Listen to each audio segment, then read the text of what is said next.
Cameroun, les homosexuels s'invitent dans la campagne de l'élection présidentielle en cours. Estimés à 12% de la population camerounaise, ils demandent aux candidats de garantir la protection de leurs droits. Grève de la faim au Togo de Nicodème Ayaou Abiba, l'ancien député et président du parti Les Démocrates, entamait samedi son 10e jour de privation de nourriture. Tremblement de terre suivi de tsunami en Indonésie, le bilan de ce drame a été porté à 832 morts dimanche. Pendant ce temps, la population de Palu, privée de nourriture et d'eau, commence à piller les magasins. Nous sommes le 1er octobre, mesdames, messieurs, bonjour et bienvenue. Grève de la faim du Togolais Nicodème Ayaou Abia, l'ancien député président du parti Les Démocrates, entamait samedi son 10e jour de privation de nourriture pour dénoncer un certain état de choses. L'opposant togolais exige notamment la libération des personnes toujours détenues dans le cadre des manifestations contre le pouvoir commencées il y a un an. Couché sur une natte devant l'ambassade du Ghana à Lomé, l'ancien député attend que soit entendu son cri. Je ne suis pas là pour violenter qui que ce soit. Je suis là pour me punir moi-même. Je suis là pour demander l'opinion internationale et nationale la libération de mes compatriotes. Je suis là pour dire au monde entier ce qui se passe au Togo, pour leur dire qu'il y a toujours des prisonniers innocents et personnels de Fort Gnassingbé aujourd'hui. Hier dans la soirée, il était très fatigué et il avait fait des crises de paludisme. Voilà, et sa vie dort dehors, il ne rentre pas à la maison. Donc il y a les moustiques qui le piquent. Physiquement, quand vous le voyez, vous allez sentir qu'il tient bon, mais intérieurement, il ne va pas bien. Il a perdu 15 kilos. En 8 jours, il a perdu 15 kilos. Donc nous sommes au 10e jour. Aujourd'hui, le docteur viendra pour refaire le bilan des 10 jours pour voir combien de poids il a encore, de quoi il a chuté. L'opposition avait obtenu la libération d'une quarantaine de personnes arrêtées dans le cadre des manifestations organisées par l'opposition au fil des derniers mois pour demander la démission du président Fort Gnassingbé. 10 autres ont été libérés début septembre. Mais selon les responsables de la coalition de 14 partis d'opposition, 44 personnes croupissent toujours dans les prisons togolaises. Le ministre de la Justice maintient que leur situation sera examinée au cas par cas. Toujours dans la localité, le développement local à l'école du numérique au Togo. Le projet Néyon City invite les citoyens de la ville de Thévié, située à 30 km au nord de Lomé, à participer au développement de leur cité via une application mobile. Le projet révolutionnaire numérique a été lancé le 27 septembre dernier. Ferdinand Gari, notre correspondant sur place pour le reportage. Thévié, une ville située à 30 km environ au nord de la capitale togolaise, est choisie pour le projet pilote Néyon City, dont le thème est le numérique au service du développement local. Néyon City vise un objectif principal, c'est encourager la participation citoyenne afin de contribuer au développement local. En tant qu'objectif secondaire, nous pourrons dire que Néyon City va encourager la transparence dans la gouvernance locale. Donc, Néyon City, c'est une application mobile qui est le principal livrable de ce projet-là. L'application est conçue par ces deux jeunes Togolais. Cette application mobile est déjà disponible et téléchargeable gratuitement dans Google Play Store pour les utilisateurs d'Android et dans Apple Store pour les utilisateurs de l'iPhone. Comment l'application marche? Une fois que vous téléchargez l'application, vous activez l'outil de géolocalisation de votre téléphone. Vous remarquez qu'il y a un souci dans votre communauté, un pont qui a cédé, un poteau électrique ou un tuyau de la TDE, etc. Il vous suffira de prendre une photo du problème en question et de lancer l'application Néyon City et vous allez suivre les instructions. La phase active de ce projet soutenu par l'ambassade des États-Unis au Togo a démarré le 27 septembre dernier. Les autorités de la ville ils vont utiliser la plateforme et ils vont recevoir les alertes de leurs citoyens, de leurs concitoyens et ils vont faire l'évaluation, ils vont envoyer les services de la ville pour résoudre le problème.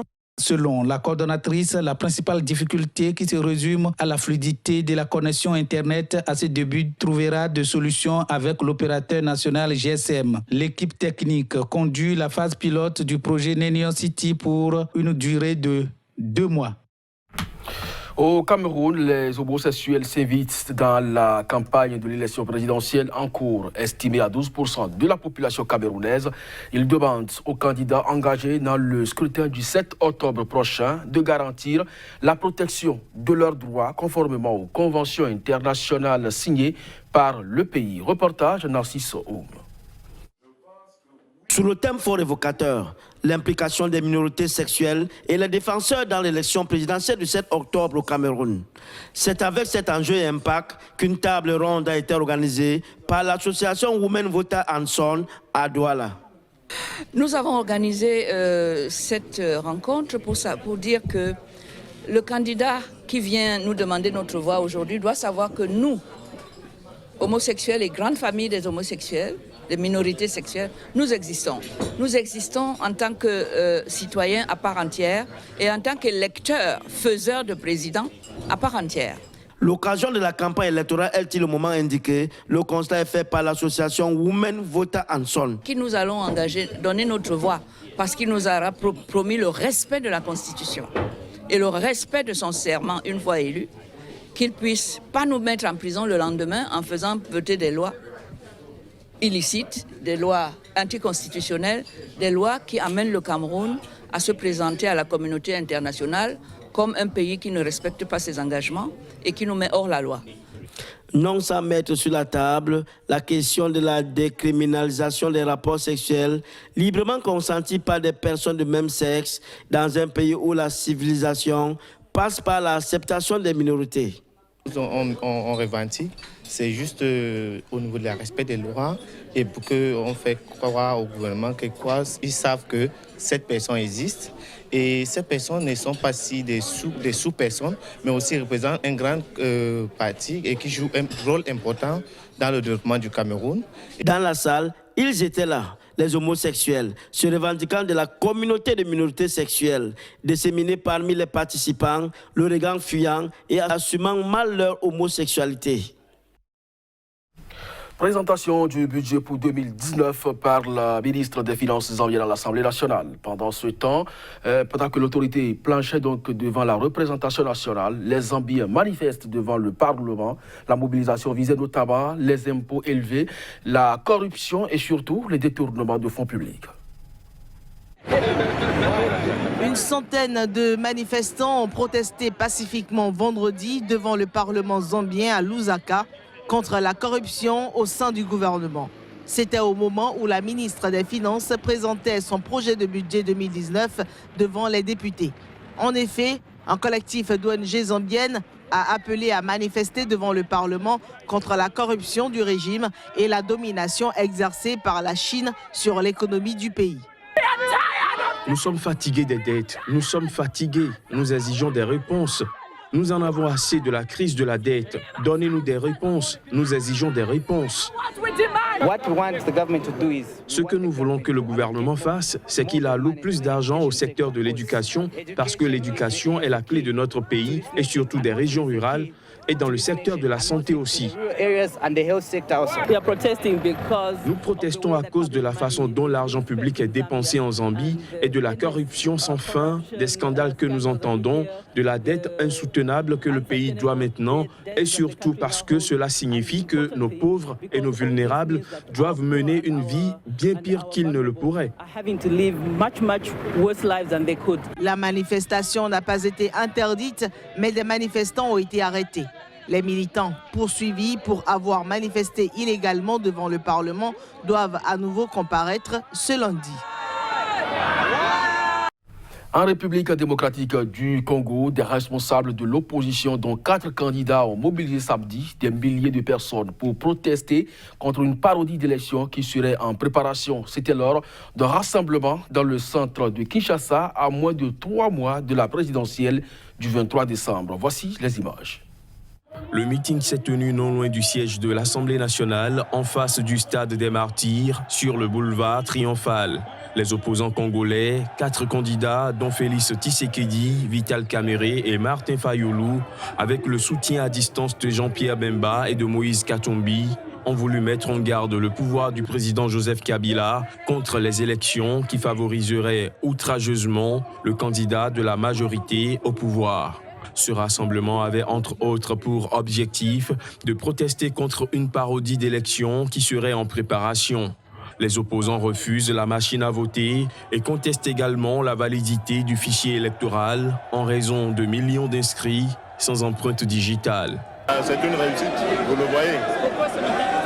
Il n'y a plus rien à prouver. Le peuple est avec nous.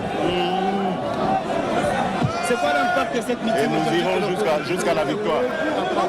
Les meetings d'aujourd'hui pour l'opposition, c'est pour protester énergiquement contre la parodie électorale qui se prépare. Nous allons rejeter la machine à voter que nous appelons machine à tricher. Les candidats uniques de l'opposition, oui, mais ce n'est pas aujourd'hui.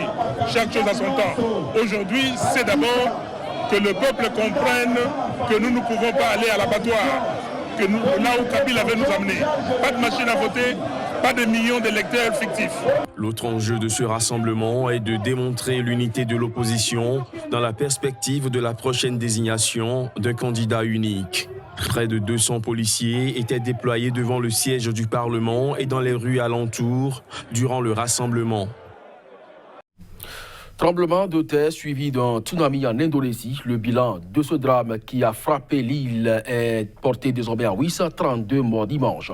Pendant ce temps, la population de la ville de Palu, à court de vivres et d'eau potable, a commencé à piller les magasins.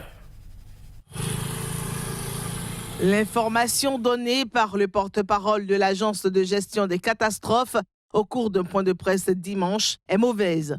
Au moins 832 morts sont enregistrés, essentiellement dans la ville de Palu, en Indonésie. Ce chiffre, qui double le dernier bilan, pourrait encore s'aggraver. Le vice-président indonésien a dit craindre que le bilan n'atteigne 1 ou plusieurs milliers, se basant sur les précédentes catastrophes. La plupart des victimes ont été recensées jusqu'à présent à Palu, une agglomération de 350 000 habitants située sur la côte ouest des Célèbes, qui a été secouée vendredi par un séisme de magnitude 7,5, puis a essuyé un tsunami. Les autorités et les ONG s'inquiètent aussi de la situation dans d'autres régions. On pouvait voir des carcasses de véhicules, des bâtiments réduits à des amas de débris, des arbres déracinés et des lignes électriques abattues, témoignant de la violence des secousses et de la vague de 1,5 m qui s'est abattue sur la côte. Le président indonésien Joko Widodo est arrivé à Palu dimanche pour observer le déploiement militaire destiné à porter assistance à la population. C'est sur cette information que nous mettons donc un point final à cette édition. Merci à vous de nous avoir suivis. Restez câblés, Sika. L'actualité revient dans un court instant.